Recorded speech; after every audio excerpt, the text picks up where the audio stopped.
I'm Mike Maxwell, and welcome to the self-levitation video. Ever since man has first seen a bird's flight across the sky, he's dreamed of defying the laws of gravity. For centuries, magicians have sought to create the perfect illusion of self-levitation, and many elegant and deceptive methods have been created, culminating with David Copperfield's incredible flying illusion. As ingenious as all previous methods have been, however, they all have one thing in common. They all require some sort of gimmick. That is, until the Balducci levitation. The Balducci levitation requires no gimmick at all, simply your body and a little bit of performing moxie. Properly presented, the Balducci levitation will achieve a near-perfect illusion of self-levitation. The history of the Balducci levitation is obscure. Although popularized by Ed Balducci, its origins seem to be traced back to circus performers. On this videotape, not only will you learn the proper technique for performing the Balducci levitation, but you'll also learn the real work, all the inside tips, many of which are released here for the first time by David Roth.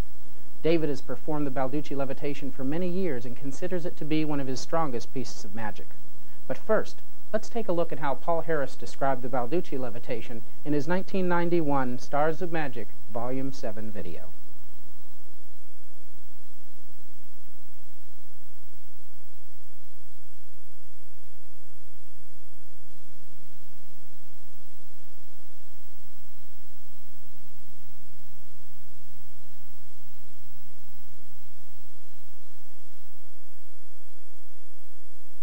Okay, well, this was originally invented by Ed Balducci. It's what's called the Balducci levitation. I love this thing, but I couldn't do it because it was a very angly maneuver. You had to get one angle just right, and if you were off by like one hair, it wouldn't work. And so I didn't do it, but I've always wondered about, doing this perfect, wonderful levitation. And so one day I ran into Jerry Griffin, and I yelled at him and said, "Jerry, we have to find a way of doing this so you can get the angles right without worrying about it." He said it can't be done. But finally, after yelling at him a little bit more, he finally figured this thing out. And so this is Jerry's angle interpretation of the Ed Balducci levitation, with me sort of yelling at people to get it right. So that's my contribution. And here we go. The first thing you do is you must make sure a chair is sitting on the floor directly facing a wall. So the chair is facing, like you're looking at the wall, like you're watching a TV show. This is your anchor to figure out the angles on the thing. You want enough room so you can walk out 4 or 5 steps without, like, walking through the wall. And the person sits in the chair, and you take your shoes off. It's like a good presentation point because I think you're doing something really extra special, plus it makes the illusion better. And you get knee to knee to the person in the chair. This is your start point. You then walk forward 3.5 steps, heel, toe, heel, toe. So 1, 2, 3.5. So at this point your feet are together, everything's next to each other, and then you go 1 step to the left, which is the one distance of a foot. So it's just from here to here. And this puts you facing the wall with the person at 5 o'clock, and this is the right angle to do the levitation. Now still, this must be practiced with a friend to make sure you get it just right. But this really anchors you in a very safe position to do this thing. And here you go. Now it's easier to have a chair or a bookcase or something on your left so you can touch it with one finger. That gives you a little balance point so you don't wobble. It just makes things easier. It can't be done without it free form, but it's easier with something to touch. So both arms go out, and apparently you compress the air to levitate, and you move up on your left foot, on your left toe actually. So here we go. Keep everything together, try to stay steady, and slowly, slowly, slowly they go down. And from this side it looks very stupid, but from the person sitting in the chair it looks just like you're floating. So once again, one finger touches, both arms go out, it's up on one foot, and slowly back down. Bend the knees like you're coming down from an Olympic routine. It gives a nice kind of like you're cushioning your fall. Nice touch. And finally, you stop and relax. And that's the basic thing. So the steps, once again, person in the chair facing the wall, knee to knee, 3.5 steps, heel, toe, heel, toe. 1, 2, 3.5. Over 1 foot's worth, toes together, feet together, arms out, and that's the position. Now that you have the general idea of the Balducci levitation, let's break it down even further. First of all, it's not necessary to have the spectator sit in a chair while you perform the illusion. It's okay for them to stand. In fact, it's okay to do this for more than one spectator. 1, 2, 3 people in a small group, and you can still do it. Also, it's okay to wear shoes. I think leaving the shoes off is simply a performing preference of Paul's. You do, however, have to wear pants. The trouser legs hide the view that the audience might get between your legs, hiding the fact that your toe is touching the ground during the illusion. One last thing, don't go all the way up as high as you can go onto your toe. You might lose your balance, so save the really high levitation until you've practiced quite a bit. Before I get into the real work behind David Roth's presentation of the Balducci levitation, let's explore some alternative ways that you can do the illusion.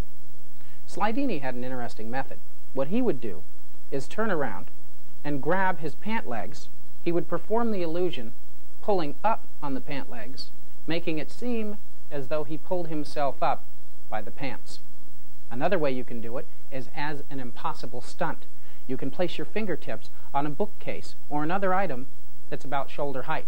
In this way, you do the illusion. It appears as though you raise yourself up with nothing but the strength of your fingertips. Yet another way is to imitate the Hindu rope trick. Here's how. Reach up above your head and pretend to grab an invisible rope. Your hands go down as your body goes up into the levitation. One more time. The hands go down, the feet go up, making it appear as though you raised up. One final way is to imitate the broomstick levitation.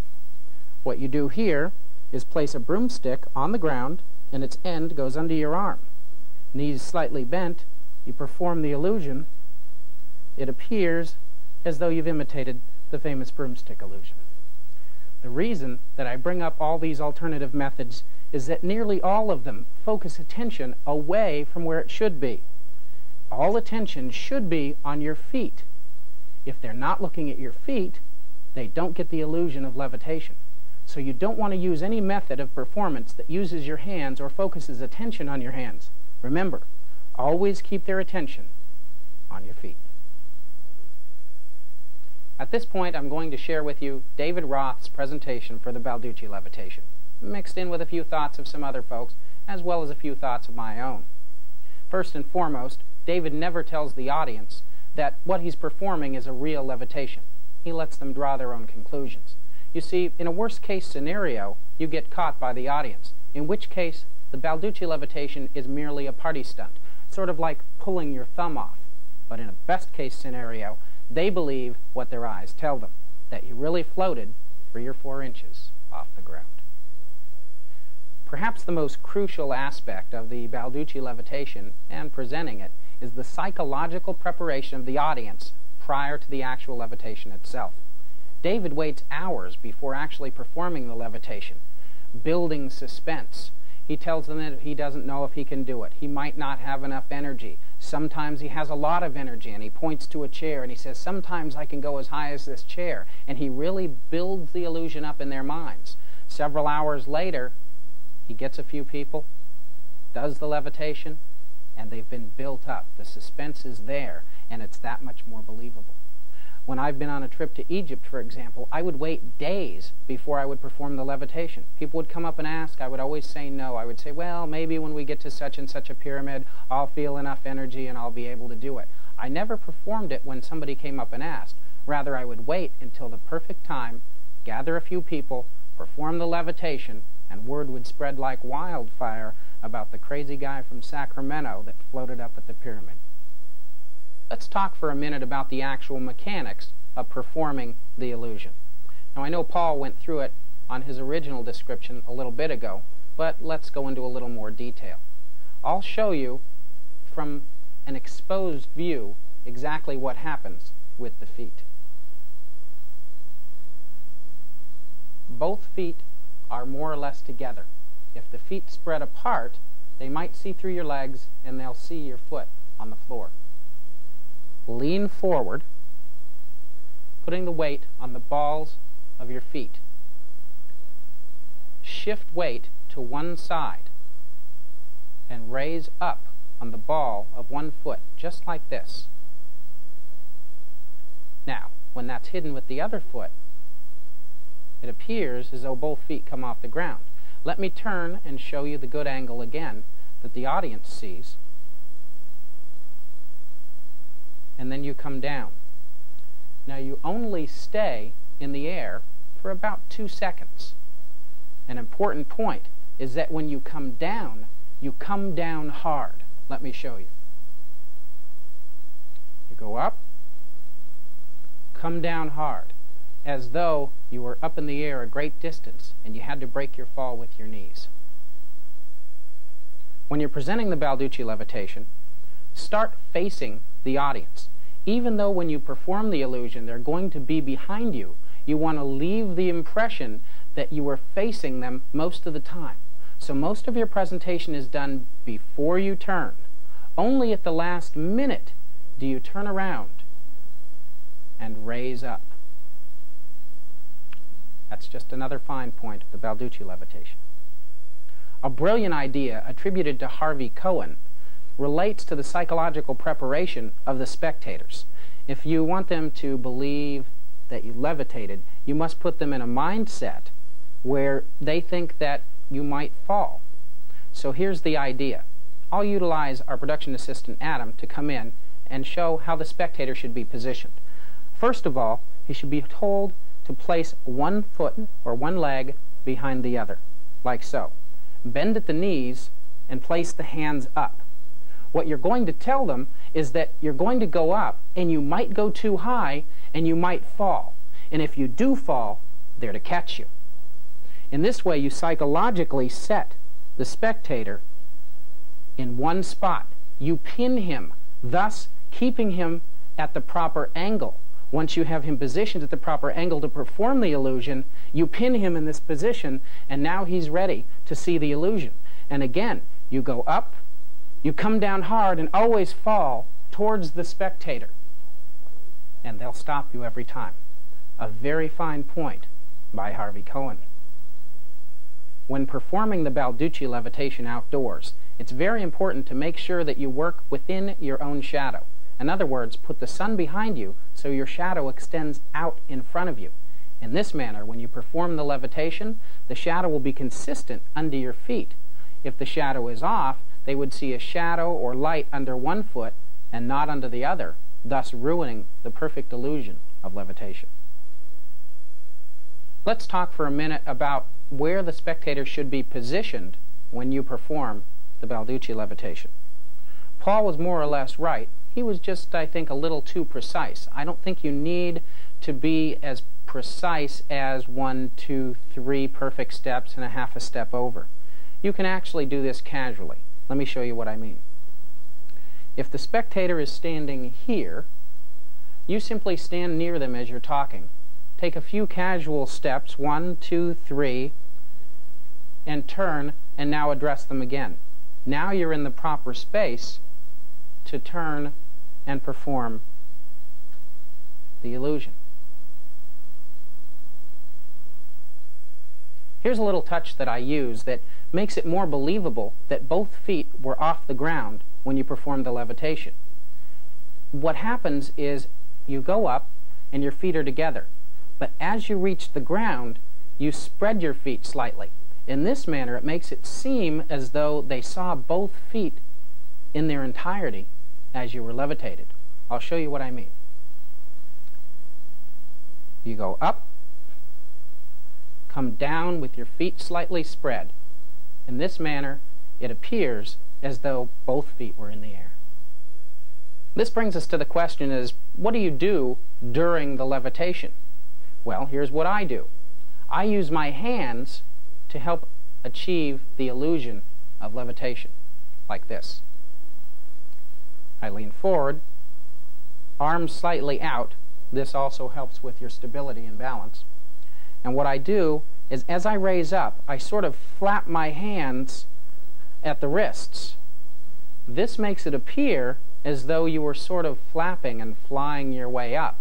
Many times when I've performed this, people have said it looked like you were taking off and you kind of bailed out and came back down. So the illusion is that you went too high and had to come back down. Now what David does when he performs is he makes a hissing sound. I'll show you what that looks like.